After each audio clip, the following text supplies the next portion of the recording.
Good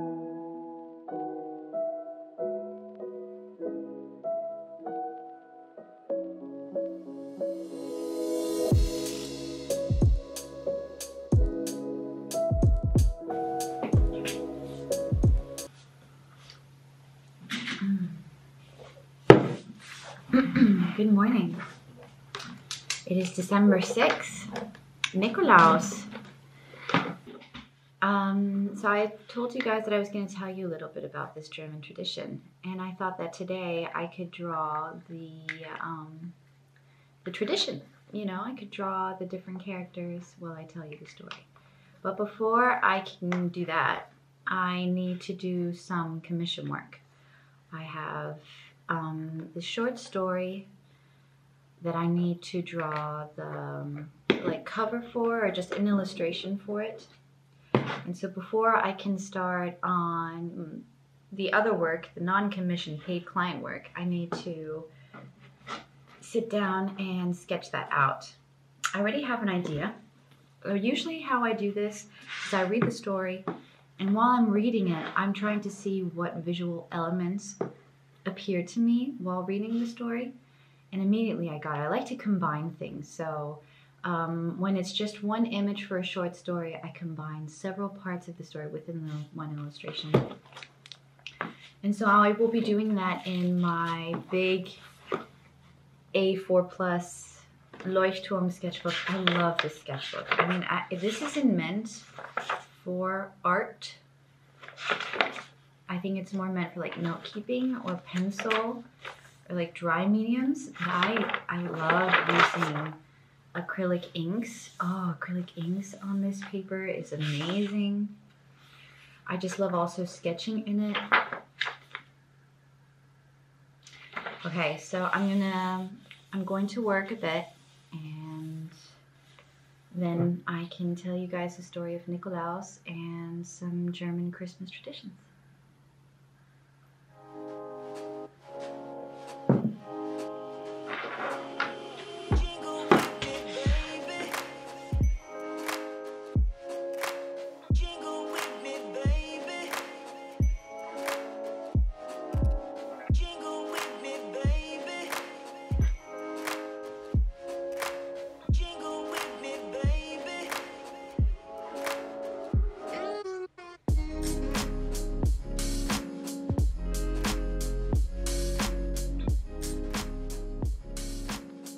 I like to write out my to-do list on this little board. Otherwise I get overwhelmed and then I can't think of what it is that I need to do. I'm still sick. So this is my to-do list. I doubt I'll get everything done today, but at least I have it visible so I know if I'm just like scrolling on Pinterest, then I know it's like, no, let's check something off of the list.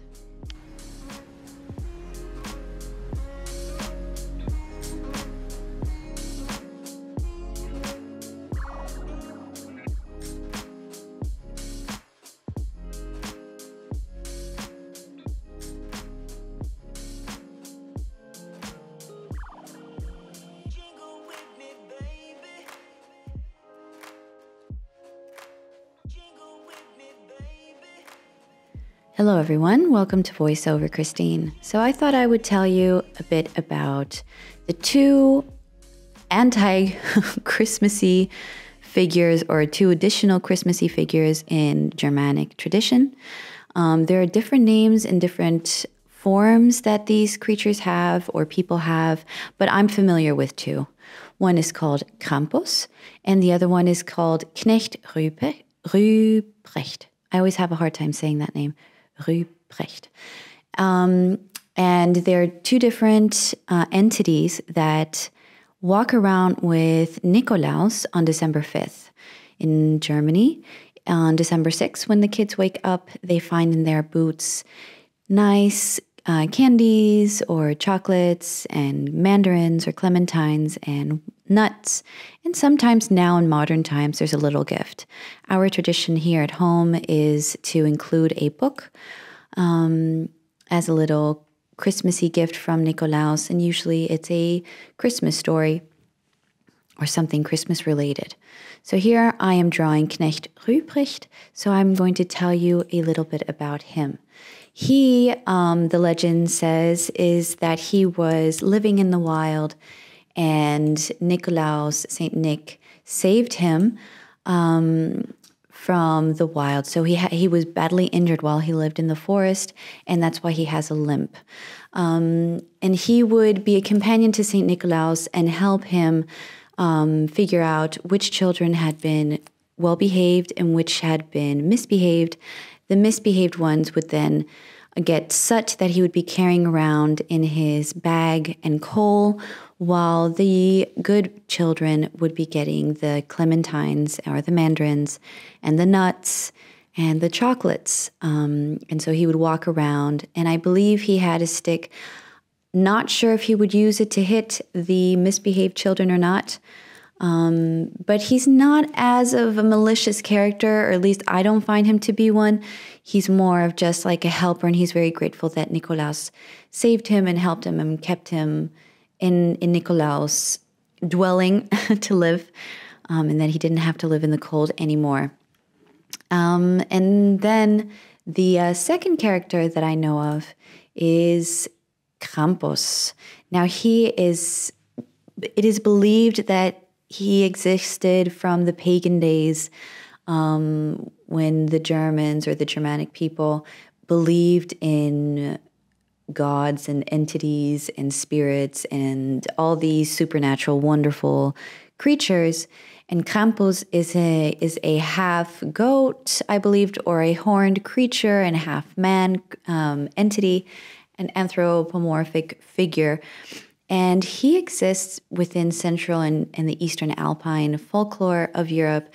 It's not only in German, but you do see this tradition more in the Alpine towns.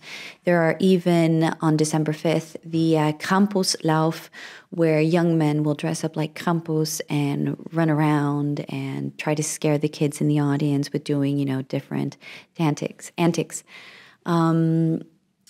Yeah, and he appears to be covered in fur with like a very long red tongue with horns. And he's quite scary. And he would walk around with Nikolaus as well. And Nikolaus would give out the gifts for the well-behaved kids, while Krampus would grab the misbehaved kids and put them in his sack or like basket that he would be carrying on his back, and he would hit the kids with birch rods. And I've always found that really petrifying. I'm not sure what he would then do with the kids, if he would just let them go or not, but those are the two different beliefs that exist around the Christmas time. I know that this December 5th tradition is a very old one. It goes back a very, very long time. I'm not even sure when it started, but Nikolaus was a Turkish priest or something religious. And he wanted to help the poor. And there's this one story of Nikolaus where there was this man with 3 daughters that he was so poor that he could not feed or clothe or take care of them. And Nikolaus would throw these bags of coins through the window, and they would land in their shoes. And so that's where the tradition comes of putting your boots out. And kids in Germany would put their winter boots out in front of their door, and then they would wake up in the morning and open the door and find the treats. So I've always loved this tradition. I think it's so beautiful. And now living in France, we still continue it. We decorate. We don't leave their boots outside. We put them on the table and decorate the table nicely for them to wake up and find the surprise. As you saw in the beginning of the video, that's how it looked for them. And they get to enjoy their treats. I don't like to get too many sweets. I'm not a big fan of that. I know the kids would go wild and love to eat all of the chocolates possible. But I like to limit it because during the Christmas time, you have your candies, you have your advent calendar every day.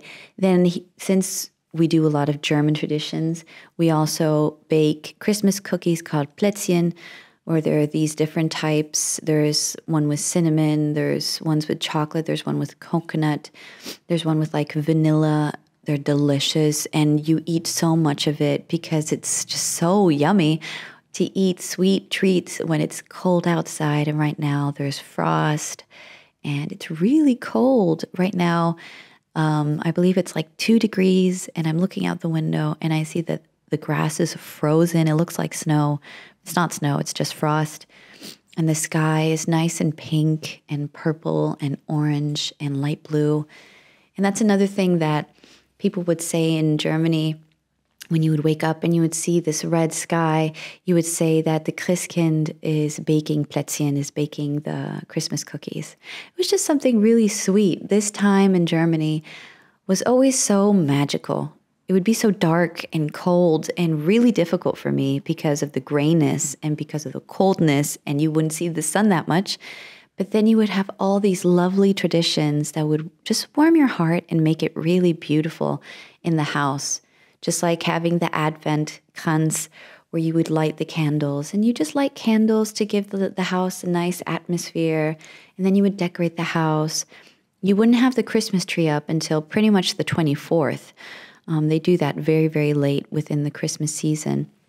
It's an old tradition as well that you would not have the tree, and then on the 24th, an adult or someone would decorate the tree, and then they would cover it with a sheet, or at least cover off that section of the house until you would hear a bell. That's a more Christian or Catholic, because then the Christkind, the Christ child, would arrive, and then you would see the tree, and you would see all the gifts underneath the tree, and it would just be a very magical experience, especially for a child, when you're told all these stories, these magical, mythical stories of Santa and Nikolaus and Christkind. And it really depends on what you believe and what part of it you believe. But it's just so magical. When you compare it to Colombian tradition, we don't have Nikolaustag on the 6th, but we do have Dia de las Velitas, which is on the 9th, I believe. I need to check when is Dia de las Velitas,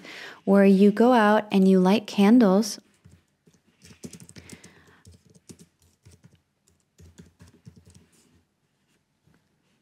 I'm just checking right now. It's 7th. It's actually quite close to Nikolaus. It's on the 7th of December. So you go out and you light candles for the Virgin Mary. And it's just such a beautiful tradition. All the family comes together. You light all your candles. You're talking to all of your relatives. You'll probably drink something nice and have nice snacks to eat. And then also the 9 nights before Christmas, they're called the novenas, where you come together with your family and friends and you pray certain prayers and you sing certain songs. It's a Catholic tradition. But then it's an excuse to celebrate, and you'll have delicious things to eat. Like one of my favorite things to eat in Christmas in Colombia are buñuelos. They're these round, baked cheese bread things. Oh, they're just so delicious. And unfortunately, I can't make them here because I don't have the right cheeses to make it. But there are just so many delicious things. Just thinking about it now, it's making me hungry, and I miss that food from home. And then when you look at American traditions, it's, waking up December 5th, you run down and you see all the presents because Santa was there, and you checked the plate of cookies and the glass of milk that you left out, and all the cookies are eaten and the milk is gone, and you find your stocking full of presents, and then you open your presents when you wake up, and then you have a nice Christmas meal, and that's Christmas. There are just so many beautiful traditions. Here in France, I'm still not familiar with all the traditions that they have. I know they celebrate it on December 4th, like in Germany and in Colombia. And I know that in Barcelona, they have different traditions as well, because one year we celebrated Christmas in Barcelona, where they had this log.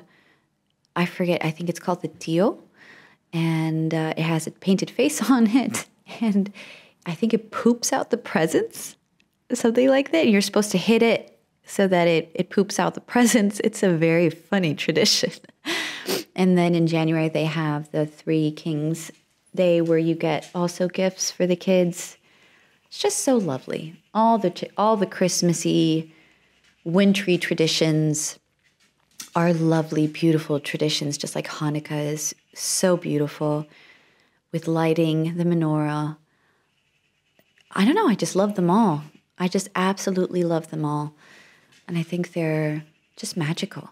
So here you are watching me draw Krampus. And I hope you enjoyed this little segment of German and worldwide Christmas traditions. Thank you for watching the video, and hopefully I'll be back to posting more regularly. Bye, guys.